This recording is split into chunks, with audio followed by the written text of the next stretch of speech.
നമസ്കാരം. ഇന്നലെ US വിപണികൾക്ക് labour day പ്രമാണിച്ച് അവധിയായിരുന്നു. അതുകൊണ്ട് അവിടുത്തെ മാർക്കറ്റ് അപ്ഡേറ്റുകളൊന്നും ലഭ്യമല്ല. എന്നാൽ ഇന്ത്യയും ചൈനയും റഷ്യയും നടത്തുന്ന ഷാങ്ഹായ് സമ്മിറ്റിന്റെ സംബന്ധിച്ചുള്ള അമേരിക്കയുടെ പ്രതികരണം പല രൂപത്തിൽ പുറത്തു വരുന്നുണ്ട്. സ്കോട്ട് ബെസന്റ് ആയിട്ടും അതുപോലെ പീറ്റർ നവാരോ ആയിട്ടും ട്രംപ് ആയിട്ടും പലതരത്തിലുള്ള ട്വീറ്റുകൾ ചെയ്യുന്നുണ്ട്. ഇനി അമേരിക്കൻ കോടതി ഈ ട്രംപിന്റെ താരിഫിനെതിരെ ഒരു വിധി വന്നിരുന്നു. ആ വിധി സുപ്രീം കോടതിയും കൂടെ അതേ രീതിയിൽ തന്നെ വിധിച്ചാൽ അമേരിക്കയിലെ ഈ താരിഫ് വീണ്ടും 15% എല്ലാ താരിഫുകളും നിജപ്പെടുത്തേണ്ടി വരും. ഇതിന് മറ്റൊരു പ്ലാനായിട്ട് 1930 ഒരു താരിഫ് ആക്ട് പ്രകാരം 5 മാസത്തേക്ക് 50% താരിഫ് ചുമത്തുന്ന തരത്തിലുള്ള ഒരു നിയമമുണ്ട്. അത് ട്രംപ് പരിഗണിക്കുന്നതായിട്ട് ഉള്ള ചില സൂചനകൾ അവിടുന്ന് കിട്ടുന്നുണ്ട്.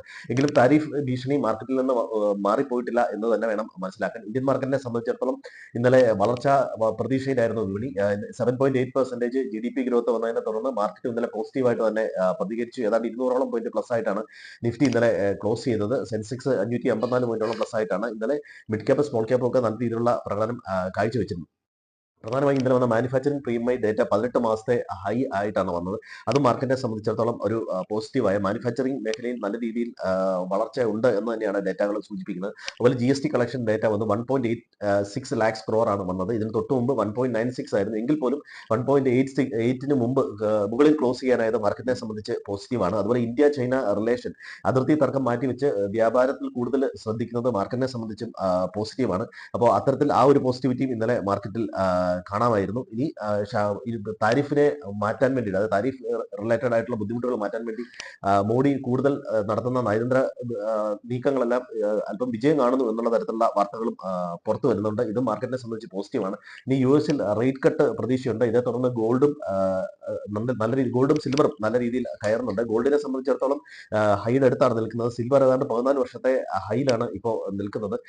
ഇത് റേറ്റ് കട്ട് കൂടാതെ ഈ ജിയോ പൊളിറ്റിക്കൽ ടെൻഷനും US അൺസർട്ടനിറ്റിയും താരിഫ് റിലേറ്റഡ് അൺസർട്ടനിറ്റി ഒക്കെ ഗോൾഡിനെ സംബന്ധിച്ച് ഒരു പോസിറ്റീവായിട്ട് തന്നെയാണ് നിൽക്കുന്നത്. അപ്പോൾ ഗോൾഡും സിൽവറും ETF ആയിട്ടൊക്കെ നിക്ഷേപിക്കുന്നവർ ശ്രദ്ധിക്കുക. ഇയർ ഹൈയിലാണ് ഇപ്പോൾ നിൽക്കുന്നത്. മറ്റൊന്ന് ഇപ്പോൾ ഇന്ത്യൻ GNX നിഫ്റ്റി ഇപ്പോൾ ട്രേഡ് ചെയ്യുന്നത് 20ഓളം പോയിന്റ് പ്ലസിലാണ്. ഏഷ്യൻ മാർക്കറ്റുകൾ മിക്സഡ് ആയിട്ടാണ് ഇപ്പോൾ ട്രേഡ് ചെയ്യുന്നത്. സ്റ്റോക്ക് സ്പെസിഫിക് ആയിട്ട് നിങ്ങൾ താരിഫ് റിലേറ്റഡ് ന്യൂസ് തന്നെയാണ് മാർക്കറ്റിനെ ഈ ആഴ്ചയും സ്വാധീനിക്കുന്നത്. മറ്റൊന്ന് GST കൗൺസിലിന്റെ മീറ്റിംഗ് 3-4 തീയതികളിൽ തുടങ്ങും. ഇതിനെ സംബന്ധിച്ചുള്ള ഔട്ട്കം മാർക്കറ്റിനെ സംബന്ധിച്ച് വളരെ പ്രതീക്ഷയിലാണ്. ഓട്ടോ സെയിൽസ് ഇന്നലെ തൊട്ട് പുറത്തു വന്നു. ചില കമ്പനികളൊക്കെ വളരെ നല്ല രീതിയിലുള്ള ഓട്ടോ സെയിൽസ് ആണ് പുറത്തു വിടുന്നത്. ബജാജ് ഓട്ടോ ഒക്കെ TVS മോട്ടോഴ്സും ഒക്കെ എക്സാമ്പിൾ ആയിട്ട് പറയാം. അതുകൂടാതെ തന്നെ ഈ GST കൗൺസിലിന്റെ മീറ്റിംഗിൽ ഈ സ്ലാബ് ചേഞ്ച് ചെയ്യുന്നത് കൊണ്ട് ഓട്ടോ വിപണി അല്പം വാങ്ങലുകൾ ആൾക്കാർ നീട്ടിവെച്ചു എന്നുള്ള തരത്തിലുള്ള വാർത്തകളും പുറത്തു വരുന്നുണ്ട്. അപ്പോൾ വരുന്ന ഡേറ്റകളൊന്ന് ശ്രദ്ധിക്കുക. എല്ലാവർക്കും നല്ലൊരു ട്രേഡിംഗ് ദിനം ആശംസിക്കുന്നു. Thank you.